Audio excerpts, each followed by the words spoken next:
нушофарин хонандаи синфи 5 аст. ӯ духтареро тасвир кардааст, ки дар синф нишаста хоҳиши ҷавоб гуфтан ба дарсро дорад.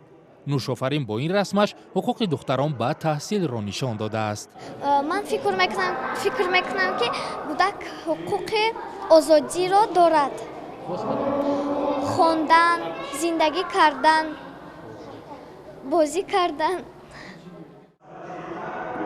нушофарин бо ҳамин расм дар қатори даҳҳо ҳамсоли дигараш дар озмуни расмҳои кӯдакона дар робита ба мавзӯи озодии инсон ширкат кард. ӯро дар ин озмун бибиаш ҳамроҳӣ кард. ба гуфтаи Ҳамида Ҳалимова, волидон бояд талош кунанд, то ҳуқуқҳои фарзандонашон поймол нашавад. падару модароне ҳастанд, ки аз меҳнати кӯдак истифода мебаранд, лекин онҳо барои кӯдак чӣ кардаанд?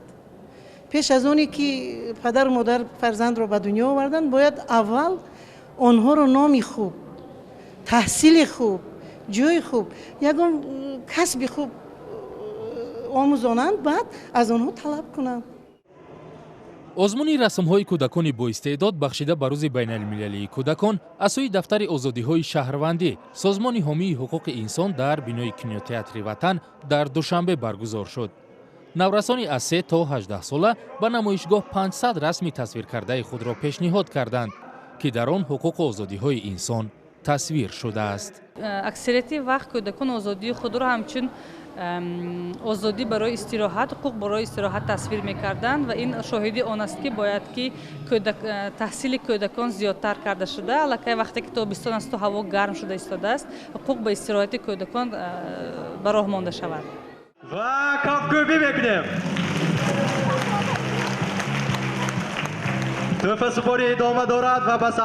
муҳтавои расм ва истеъдоди нақошии наврасони ҷавон аз сӯи доварон баҳогузорӣ карда шуд.